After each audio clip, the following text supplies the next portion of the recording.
Hola, sean todos bienvenidos y bienvenidas a nuestro programa Sala A. Yo soy Brian Pavó, quien como cada semana los invita a compartir minutos sobre el cine latinoamericano desde el sur global. Desde el Centro Cultural Fresa y Chocolate, aquí en la capital cubana, les traemos lo que es noticia hoy en el panorama audiovisual de Latinoamérica y más allá de nuestras fronteras. Ahora continúe usted con nosotros porque vamos a las noticias de la semana. En medio del asfixiante bloqueo económico, comercial y financiero impuesto por Estados Unidos durante más de 6 décadas, Cuba resiste y reafirma cada día su identidad soberana. Un ejemplo elocuente es el Instituto Cubano del Arte e Industrias Cinematográficos, ICAIC, que iza diariamente la bandera de la estrella caribeña en su sede. Este acto simbólico destacado especialmente el pasado 1 de mayo, Día Internacional de los Trabajadores, constituye una declaración de dignidad y una respuesta cultural al cerco imperialista que pretende doblegar la voluntad del pueblo cubano. Paralelamente, la solidaridad internacional sigue siendo un pilar fundamental para contrarrestar los efectos del bloqueo. El movimiento solidario británico demostró su compromiso al recaudar más de 10.000 libras esterlinas durante el tercer festival Screen Cuba UK. Estos fondos serán destinados a la restauración de los animados de Elpidio Valdés, icónico personaje que simboliza la lucha independentista y la resistencia antiimperialista. La preservación de este patrimonio cinematográfico es una victoria contra las limitaciones impuestas por el cerco norteamericano, que dificulta el acceso a tecnologías, insumos y recursos necesarios para el desarrollo cultural. Bob Miller, reconocido activista del Reino Unido y ferviente defensor de la causa cubana, participa en las celebraciones en la isla como muestra de que la solidaridad trasciende fronteras. Su presencia junto al aporte económico británico evidencia el creciente rechazo mundial al bloqueo. Mientras Washington endurece sus medidas coercitivas, Cuba sigue alzando su bandera, restaurando su memoria histórica y contando con el respaldo de pueblos y organizaciones que acompañan su resistencia creativa, pacífica e inclaudicable.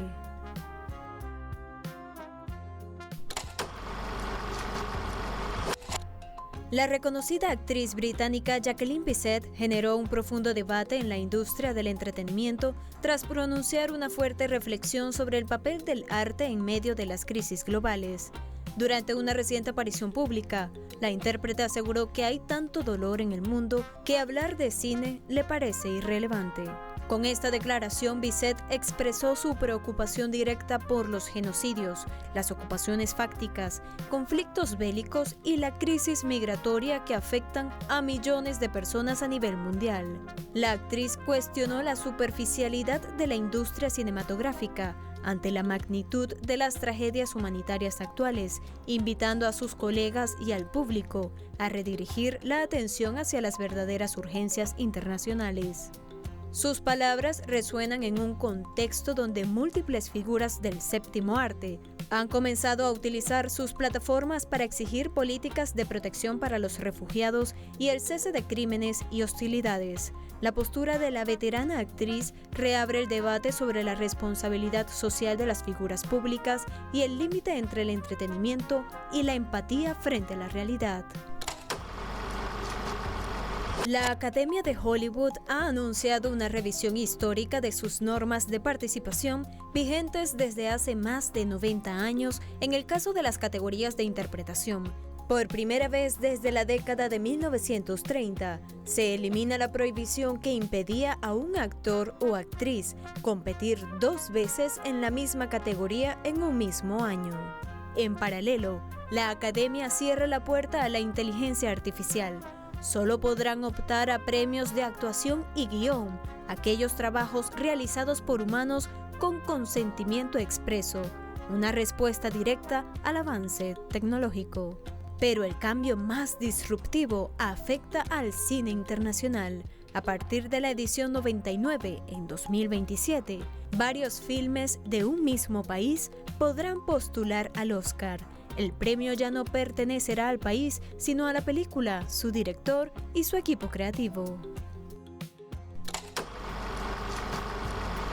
Mientras el gobierno de Javier Milei profundiza su ajuste neoliberal contra la cultura argentina, Cuba demuestra que, pese al recrudecimiento del bloqueo estadounidense, la creación audiovisual no se detiene. En apenas meses, las políticas de desfinanciamiento sistémico del Instituto Nacional de Cine y Artes Audiovisuales, INCA, han paralizado decenas de producciones, disuelto fondos de fomento y dejando sin trabajo a cientos de técnicos y artistas. El argumento oficial: reducir el gasto público. El resultado: la industria cinematográfica nacional, reconocida mundialmente, agoniza. Del otro lado del continente, la realidad cubana ofrece un contraste impactante. Sin abundante financiamiento estatal debido al recrudecimiento del bloqueo que se ha impuesto sobre esta nación por más de 6 décadas, la isla sigue celebrando sus romerías de mayo en Holguín, un festival donde el audiovisual no es un accesorio, sino un pilar central. Muestras de cine joven, documentales de autor y producciones comunitarias convergen en un espacio que prioriza la resistencia creativa por encima de los recursos. No hay ajuste que ahogue la voluntad cubana para contar historias.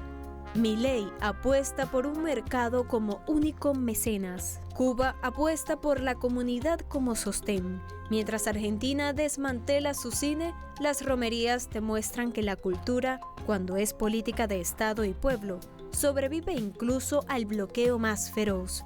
El contraste no puede ser más elocuente. Una nación que recorta, otra que resiste. El cine siempre en el medio.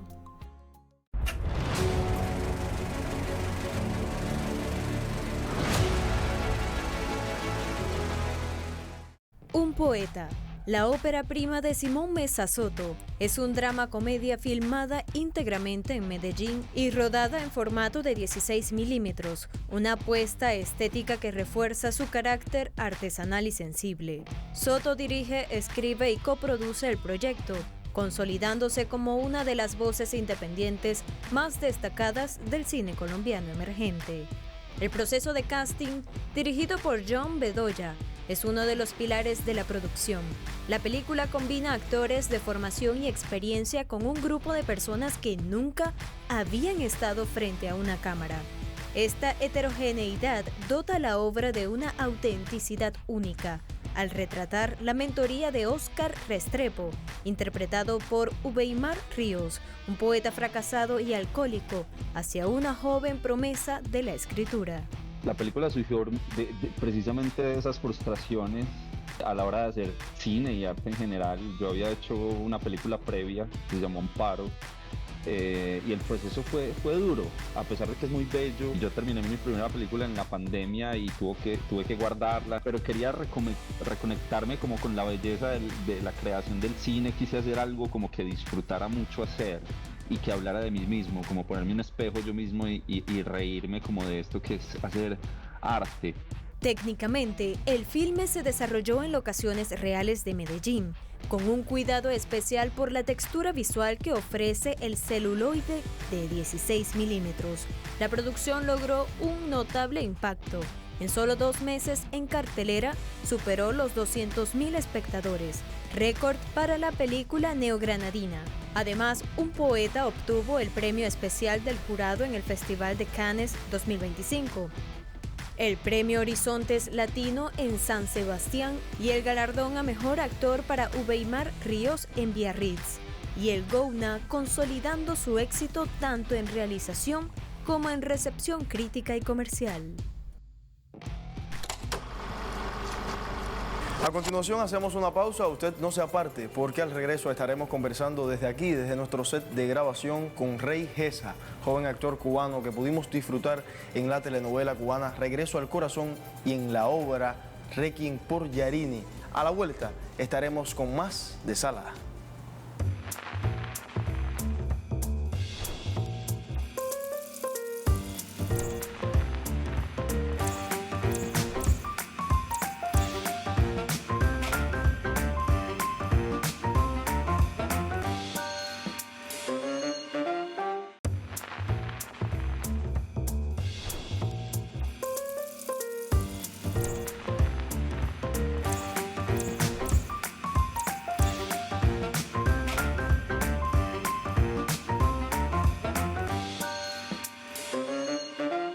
Y estamos de vuelta con más de Sala A. El largometraje Fresa y Chocolate, a más de 3 décadas de su estreno, sigue siendo más que una película ícono del cine cubano y latinoamericano.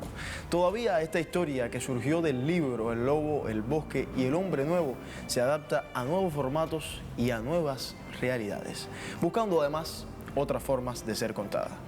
Antes de nuestra entrevista con Rey Gesa, proponemos más en el siguiente material. Veamos. La icónica historia Fresa y Chocolate se reencuentra con el público habanero en el Café Teatro Bertolt Brecht, bajo la dirección de Tony Arroyo, demostrando que su mensaje de tolerancia y respeto se mantiene más vigente que nunca. La obra del escritor Zenel Paz, que originalmente se tituló Querido Diego, antes de consolidarse como Fresa y Chocolate, volvió a los escenarios cubanos el pasado 10 de abril en una función que agotó las localidades. Bajo la dirección artística de Tony Arroyo, esta nueva temporada integra a los jóvenes actores Rey Gesa y Edgar Motronis al elenco, con el respaldo del Centro del Teatro de La Habana. Desde su estreno en 1992, esta pieza ha recorrido escenarios de Cuba y América Latina, acumulando más de 1.300 funciones y un impacto internacional que se extendió hasta la aclamada versión cinematográfica de 1993, dirigida por Tomás Gutiérrez Alea y Juan Carlos Tavío, que fue nominada al Oscar y ganadora del Premio Goya. Íbamos caminando, atravesando el teatro y la energía que había es algo inolvidable realmente.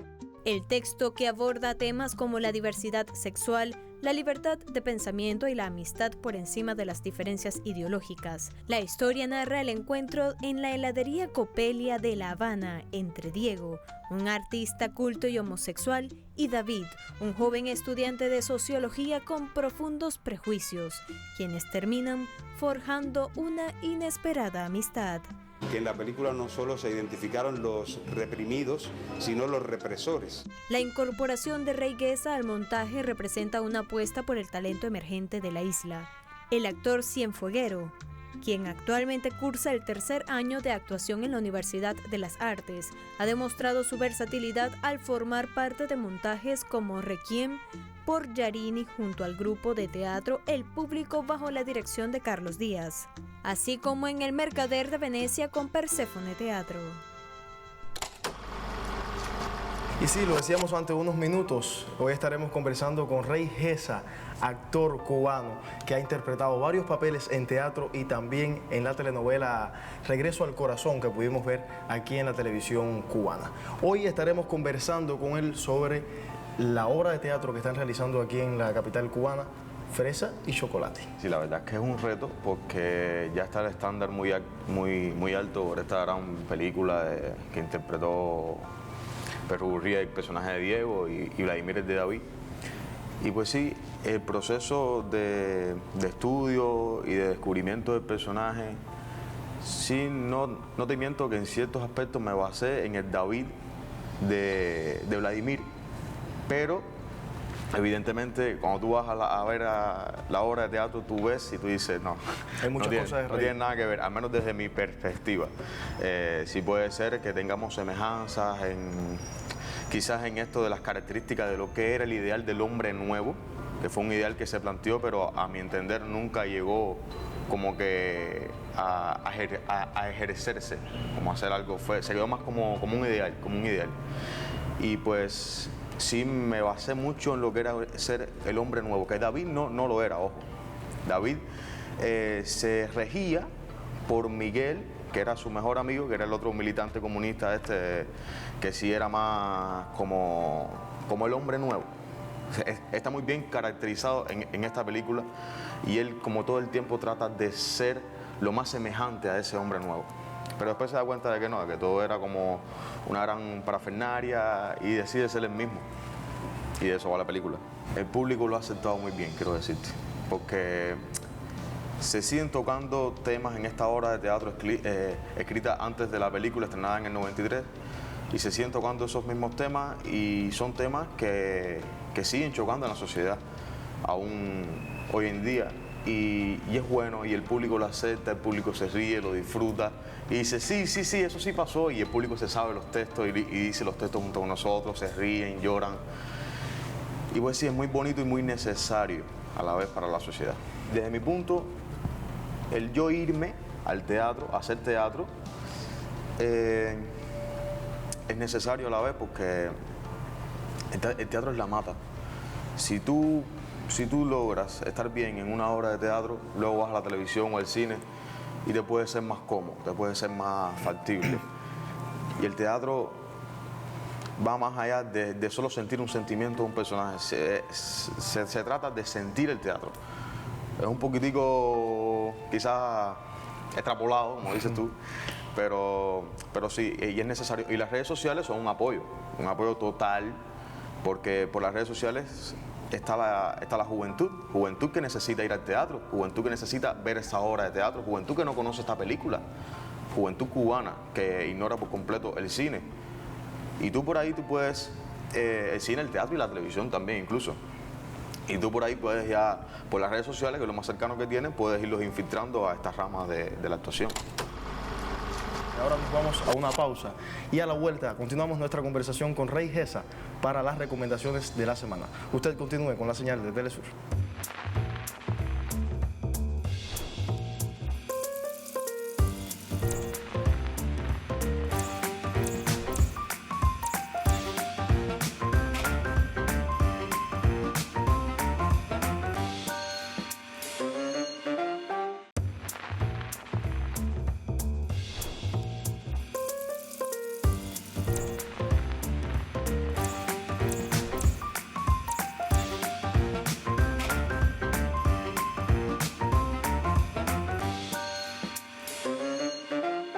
Y estamos de vuelta con más de Sala A para la señal de Telesur. Me acompaña Rey Gesa para el momento más esperado del programa, las recomendaciones.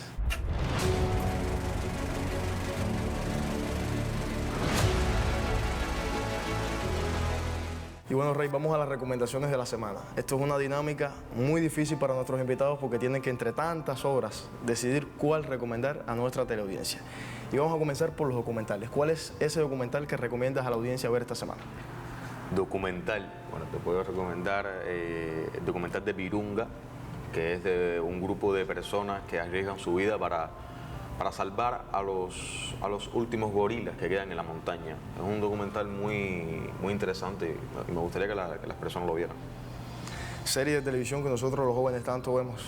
Serie de televisión, te puedo recomendar The Bear, El Oso, que es una serie de cocina, pero va más allá de la cocina, va más allá, tratan de sacar un negocio familiar, hacerlo como más internacional. También se ven los conflictos familiares. Es muy interesante. The Bear, El Oso, búsquenla que les va a gustar.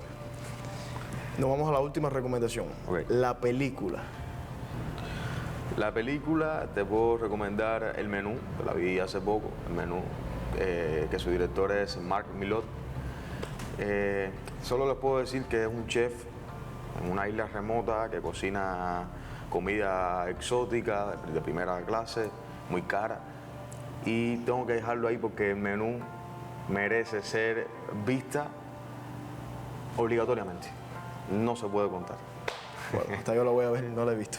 Y vamos a conocer ahora sobre la banda sonora de la película recomendada por nuestro invitado, El Menú. Y es que la banda sonora, lógicamente, es fundamental en cualquier producción cinematográfica. Veamos más en el siguiente material.